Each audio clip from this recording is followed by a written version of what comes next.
Este é o programa Resenha da TV Mackenzie Digital e nós estamos aqui para falar sobre ideias que estão aí em bons livros e filmes da nossa época, ideias interessantes. Para conversar conosco hoje, temos o Antônio Cuini, grande figura, vamos falar daqui a pouquinho. Volto já.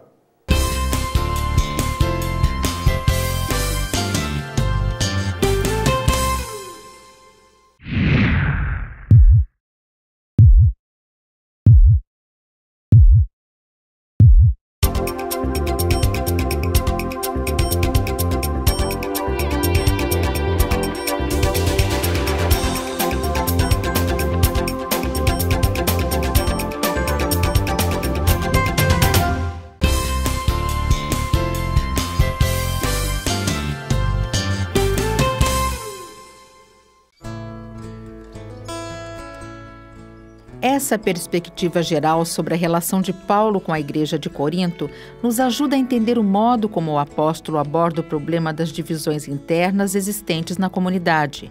Não podemos deixar de nos admirar do amor de Paulo por essa igreja, que foi provavelmente uma das igrejas mais complicadas e difíceis com que ele teve de lidar. Também aprendemos que mesmo os melhores missionários e plantadores de igrejas podem dar à luz igrejas que serão uma dor de cabeça constante para o seu ministério. A Igreja de Corinto nasceu debaixo do ministério do maior missionário cristão de todos os tempos, o que não a impediu de se tornar uma igreja cheia de problemas de todo tipo, desde doutrinários àqueles de natureza prática. O livro chama-se Uma Igreja Complicada. É um nome provocativo. E o Antônio Cuini viu por quê. O que acontece, Cuini? Primeiramente, obrigado por ter aceitado o convite, que bom que você está aqui. Vamos falar sobre essa complicação. O que há de complicação nessa igreja aí? Bom, em primeiro lugar, eu agradeço pela honra do convite, né, de estar aqui com você, como editor de uma grande livraria. E esse livro aí é uma igreja complicada porque foi a igreja que deu mais problemas para o apóstolo Paulo. E o autor ele vai a fundo, procurando entender os problemas que Paulo viveu, as lutas, as dificuldades dentro daquela igreja, e analisando aquilo que aconteceu dentro da vida de Paulo, lá na igreja de Corinto. O Augusto ele traz para nós, para os nossos dias. Mas, ô Cuini, peraí. Essa igreja, qual é? A igreja de Corinto. Ah, de Corinto. É de Corinto, é. Aquela lá dos velhos tempos. Dos velhos tempos. Da Grécia, da província da Caia, lá no primeiro século. Dentro do primeiro século.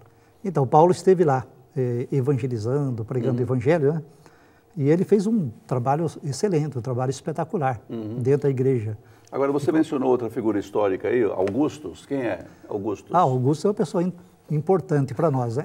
É o autor do livro. Nós dizemos reverendo professor doutor Augusto Nicodemos Lopes, que é um ilustre pastor da Igreja Presbiteriana do Brasil. E é o chanceler do Mackenzie. E o chanceler do Mackenzie. E autor de vários importantes livros que nós temos, que estão sendo lidos aí pelo povo evangélico. O que há no trabalho dele que recomenda de saída um livro com seu nome? Então, o Augusto ele mexe sobre a questão da natureza do ministério pastoral. E esse livro, eu acredito que veio calhar para os nossos dias, né? É um livro que veio trazer orientações, porque nós estamos vivendo uma época muito difícil em termos do pastoreio. Muitas situações estão acontecendo, a igreja está se desencaminhando, nós sabemos disso muito bem. As coisas que estão surgindo, a igreja está um tanto quanto confusa, né, sobre essas realidades, né?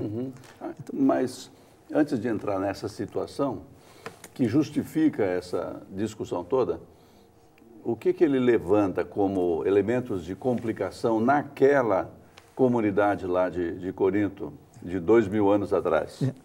Então, a questão, quando Paulo ele estabelece a igreja de Corinto e ele se retira de lá, então começa a haver uma relação muito complicada entre ele e grupos que começam a surgir dentro da igreja de Corinto. O que estava pegando lá?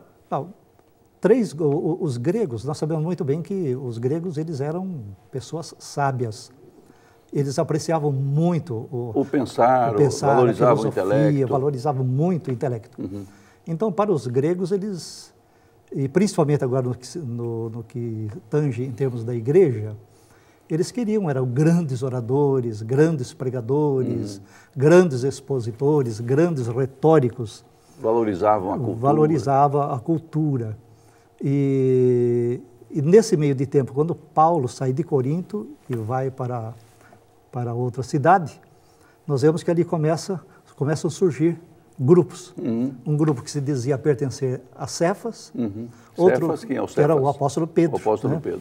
O outro grupo que dizia pertencer a Apolo. Apolo era um grande orador grego e ele usava muito da retórica, conforme que era muito valorizada. Muito valorizada. Então ele saía na frente. Saía na frente. Ele estava lá em primeiro lugar em termos de oratória.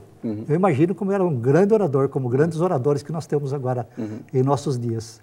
E também um outro grupo interessante, mas que prejudicava, era o grupo daqueles que se diziam que eram do grupo de Cristo. Pô, mas não é bom ser do grupo de Cristo? É bom, mas da maneira como eles estavam, o problema era sério, porque eles se achavam muito espiritualizados. Né? Eles eram os santarrões, os crentes. Mesmo. Especial.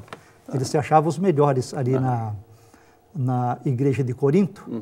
Então, diziam, bom, eu sou profundamente espiritualizado, logo não sou de Paulo, nem de Pedro, nem de... Era direto com Cristo. De Apolo. Os de Apolo diziam, bom, o Paulo, ele não é um bom orador. E depois, futuramente, nós podemos até explicar por que Paulo não era um bom orador dentro do conceito da igreja de Corinto, né? Logo, então, nós queremos fazer esse grupo de Apolo. Mas o problema sério é que Paulo, ele vê em tudo isso daí uma imaturidade, quando se chama de crentes carnais. Né? Quer dizer, eles ficavam se agrupando em torno de algo que era secundário, talvez. O que é que os chamava? Você mencionou o que valorizava a retórica, não é? O outro que queria ser mais espiritual. Tinha algum outro elemento de aglutinação desses grupos aí? Então, o caso, por exemplo, dos espirituais, que era o grupo de Cristo, aí nós poderíamos dizer como um grupo pentecostalizado. Eles davam um grande valor a línguas estranhas, as profecias, as revelações. Isso usando uma linguagem de hoje, né? Uma linguagem de hoje, Não havia naquele tempo, mas seria não, acontecia assim mesmo, hoje. Acontecia naquele tempo. A nomenclatura que de hoje.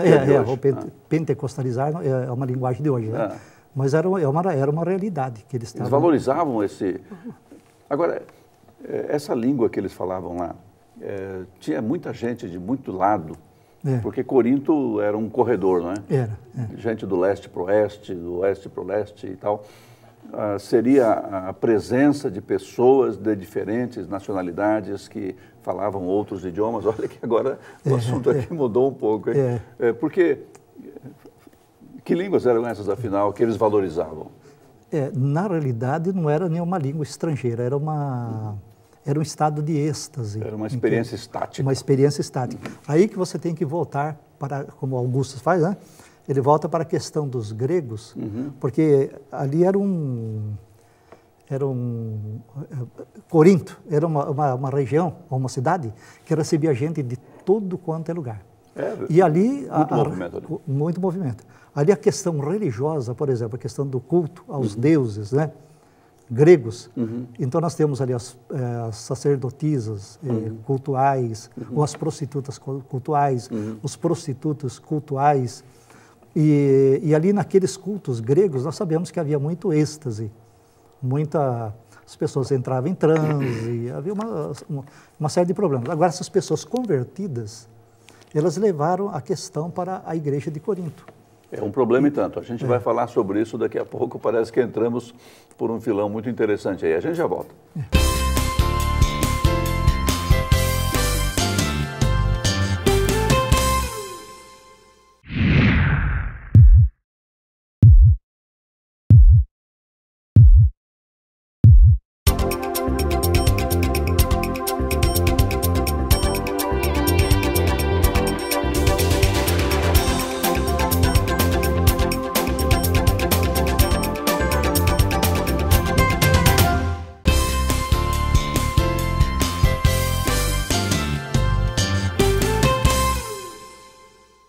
Programa Resenha, voltando para continuar falando desse livro do Dr. Augustus Nicodemos Lopes, Uma Igreja Complicada. E o meu amigo Antônio Guini está falando aqui por que estava acontecendo isso, o que estava complicando lá. Umas ideias muito gregas, o que era? Bom, na realidade, o Augustus ele bate num ponto muito importante, que foi o motivo que gerou a carta de Paulo, que era a questão da unidade. Unidade, o pessoal não estava muito unido lá. Não estava unido. É interessante notar que a igreja, ela se reunia para o culto, ela se reunia para a celebração da ceia do Senhor, ela estava ali junta, no culto, na adoração, na celebração do sacramento. Mas havia um problema muito sério. Eles não estavam unidos. Olhando, parecia que estava tudo bem. Parecia que estava tudo bem. No entanto, cada um do seu canto, né? Então, Paulo bate muito nessa tecla, porque uma igreja sem unidade, uma igreja que não está junto, trabalhando pelo reino de Deus, ela causa uma série de complicações, né? São as complicações que ele menciona. Aliás, isso é verdade para qualquer corpo, não é? Qualquer comunidade. Se há divisão, se um está contra o outro ali, vai acabar. Imagine uma igreja. E esse é o problema que Augusto levanta também. Hoje em dia nós estamos com muitos cismas, muitas facções, não só na igreja presbiteriana do Brasil, mas no meio evangélico, vamos dizer, né? Há muitas cismas, muitas separações, e de repente nós vemos surgindo uma igreja aqui, outra igreja lá, em detrimento e prejuízo da própria denominação, da instituição. E ele diz, esses grupos saem, formam os seus grupos e de repente se transforma até numa igreja, numa denominação, né?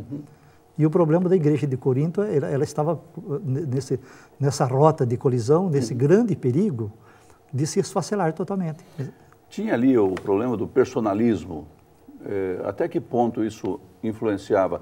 Ou esses líderes mencionados eram apenas usados por grupos, e o nome deles usados pelos grupos que se dividiam? Não, além desses nomes que foram mencionados por Paulo, também aqueles que ele chamou de falsos apóstolos ou falsos profetas, que surgiram dentro da igreja. Alguns tinham mesmo culpa nessa divisão toda. Tinham culpa na divisão, porque eles chegaram ali e, por exemplo, os judaizantes, eles queriam o quê? Que eles se diziam ser do grupo de Pedro. Os judaizantes, eles procuravam fazer com que os coríntios se circuncidassem, eles viam o cristianismo como uma seita judaica. Como uma seita judaica, isso que eles queriam. Tinha que fazer tudo como o judaísmo. Eles não concebiam que o cristianismo deixasse de lado aquilo que fazia parte do judaísmo. Isso foi resolvido naquele primeiro concílio de Jerusalém. Foi. Não é? Quando se definiu que não havia necessidade de seguir certos preceitos da religião judaica. Foi. Mas sempre permaneceram esses que insistiam nisso, não é? E até em nossos dias nós vemos, infelizmente, aí surgindo alguns movimentos aí, de circuncisão, de festa dos tabernáculos, de celebração da Páscoa judaica dentro da própria igreja, né? Mesmo. Que é um problema sério. Não tem sentido. Não tem esse sentido. E fala mais de outros grupos que estavam lá, além desse pessoal que queria transformar o cristianismo numa seita judaica. O que tinha mais? O problema é a questão como nós dissemos, a questão dos filósofos gregos, né? Então eles não admitiam, né, que o cristianismo, né, ou a igreja lá de Corinto, ela não esposasse essas ideias dos filósofos gregos, o estilo dos gregos, né? Eles tinham uma longa tradição de discussão filosófica, né? Desde os pré-socráticos, depois Platão, Aristóteles, aquela fera toda lá. Todos esses. Nunca tanta gente tão boa nasceu num lugar só, né? Foi... E era uma nação enriquecida pelo conhecimento, pela filosofia, pela ciência, por tantas coisas, né? Aí veio um pregador desse aí que nem Paulo, não convenceu. Então, foi justamente aquilo que Paulo... Aí entra o aspecto muito importante, porque Paulo vai trabalhar dentro dessa realidade sobre a questão da sabedoria de Deus e a sabedoria do mundo. Qual é que vale realmente? Aí, então, o que é que Paulo faz? Ele mesmo, conforme Augustus ele busca ali no texto, uma vez que eles valorizavam isso que nós comentamos sobre retórica, essas coisas. Paulo chegou pregando e proclamando o Evangelho da cruz, e de maneira alguma ele queria influenciar uma pessoa, sequer, através da sua retórica, que ele tinha capacidade para isso. Não era persuasão intelectual. Então ele mostra para a igreja de Corinto que há uma grande diferença entre a sabedoria de Deus e a sabedoria humana. E ele mostra que a sabedoria de Deus, que estava sendo vendo como uma loucura, né, da parte dos gregos, porque para eles era uma verdadeira loucura. Absurdo. É um absurdo. Um Messias simples, um homem que era um simples galileu, um carpinteiro, que morreu numa cruz, né? Não havia nenhum ato de heroísmo, eles não acreditavam. Que glória que havia. E aí também surgiu a outra questão, que Paulo pega ali, ali nos judaizantes, que é justamente sobre o escândalo da cruz. Porque os judeus, eles queriam sinais, prodígios, maravilhas. Para eles também a cruz não recomendava Jesus. Não recomendava. E Paulo mostra, né? Falou uma vez que lá em Israel, no meio do povo judeu, Jesus fez tantos sinais, tantos milagres, tantas maravilhas, e mesmo assim, não adiantou. Muito menos ali na igreja de Corinto, se ele fizesse sinais e maravilhas, seria apenas mais se ele fizesse sinais e maravilhas, seria uma exibição, né? Sem sentido. Né? Agora, eu vejo como importante, Coine, o fato de Paulo ter condições de responder à altura a esses que vinham com o seu pensamento filosófico. Ele conhecia a filosofia da época, citava tranquilamente, transitava por essas ideias, mas deixava claro que o caminho não era por ali. Não era questão de ignorância dele. É que ele sabia distinguir o cristianismo das ideias correntes. Parece que isso fez muita diferença. Não, ele cita ali algumas frases, tem umas 2 ou 3 frases que Paulo cita nesses capítulos, né? Onde ele mostra grande conhecimento de grandes sábios, de poetas, de filósofos, de oradores, inclusive grandes oradores, até um deles, me falha a memória agora, um romano, né? Que era o expoente daquele período, né? Então Paulo mostrava que conhecia todas aquelas pessoas. Ele conhecia Cícero e todos os grandes nomes daquela época. Os filósofos e poetas. Porém, insistia em que o caminho não era aquele. Não, o caminho era. Então ele mostra que a sabedoria de Deus não estava naquilo que os coríntios pensavam, mas a sabedoria de Deus estava na loucura da cruz. Ele falou, então, quando eu vim ter convosco, eu não via apregoando filosofia, grandes conhecimentos, apresentou Jesus. Apenas Jesus. A simplicidade do Evangelho. É um desafio tanto. Né? A gente vai falar sobre mais um pouquinho disso daqui a pouquinho. A gente volta.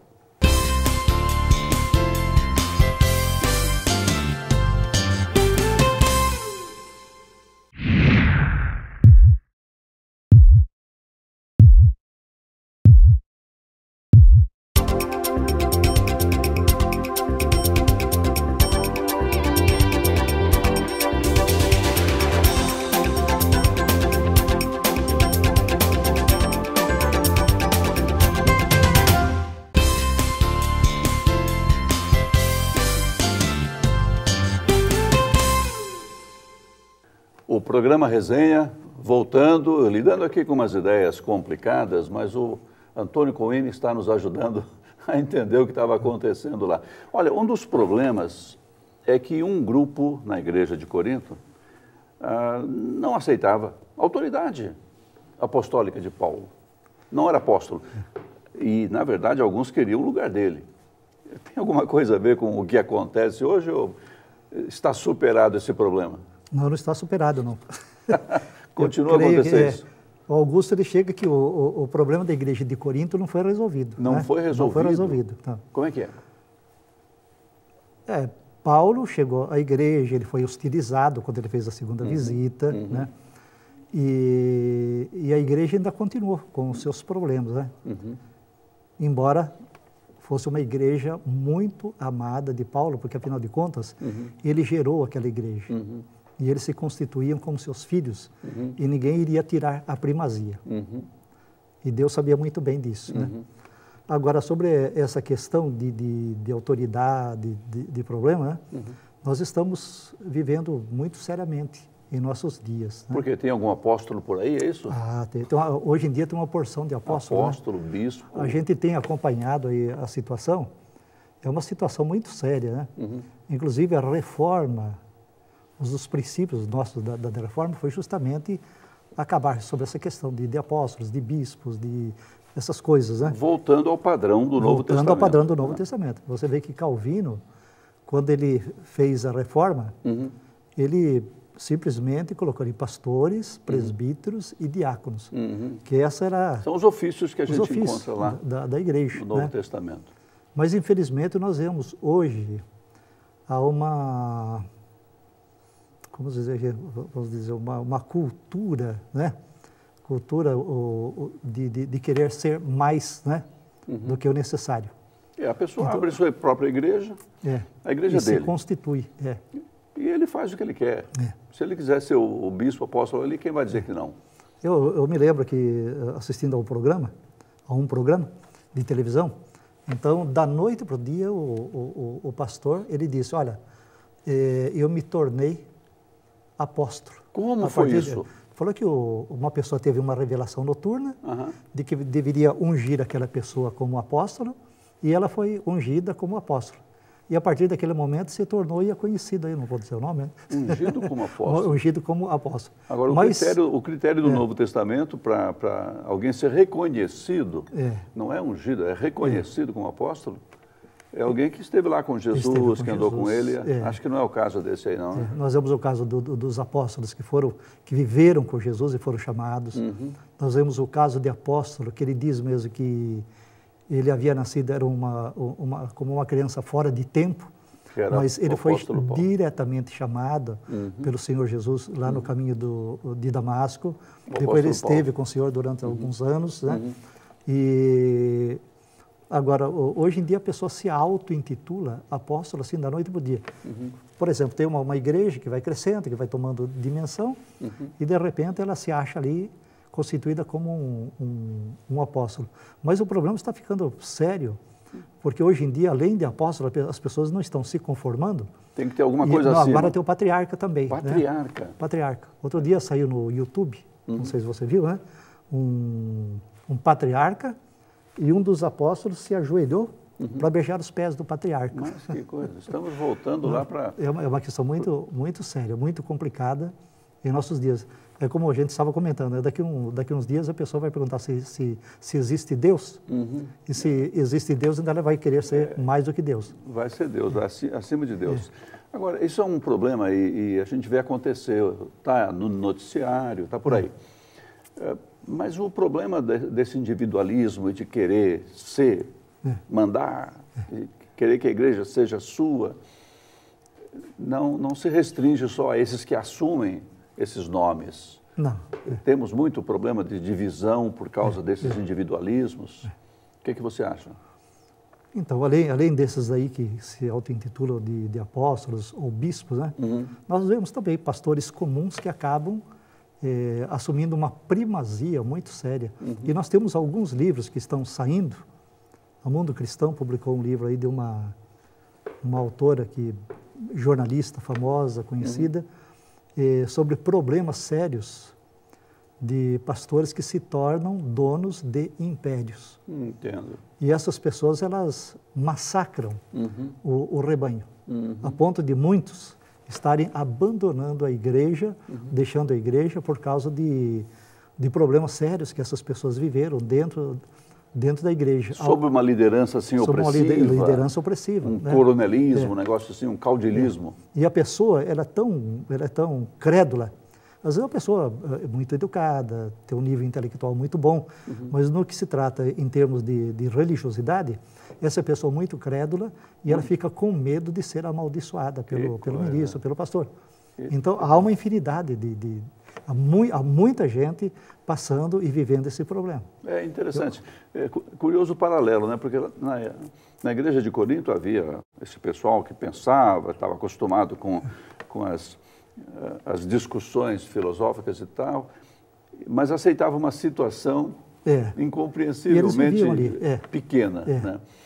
E agora a gente vê a mesma coisa, pessoas que têm até treinamento acadêmico e entram por um caminho, quando se trata de religião, que não dá para entender também. Então nós vemos que há um empobrecimento muito grande. E aí justamente que o Augustus, ele também destaca um aspecto aí, por exemplo, do homem natural, do espiritual e do carnal. Ah, tá. Aí o natural, nós sabemos que é aquela pessoa sem Cristo, que não conhece a Deus e não conhece nada em termos não é uma pessoa convertida a Cristo. O espiritual é aquela pessoa convertida a Cristo. Agora, no que se trata em termos aqui do carnal, e a gente precisa tomar muito cuidado do crente carnal, porque muitos pensam, e o Augusto corrige aqui, né?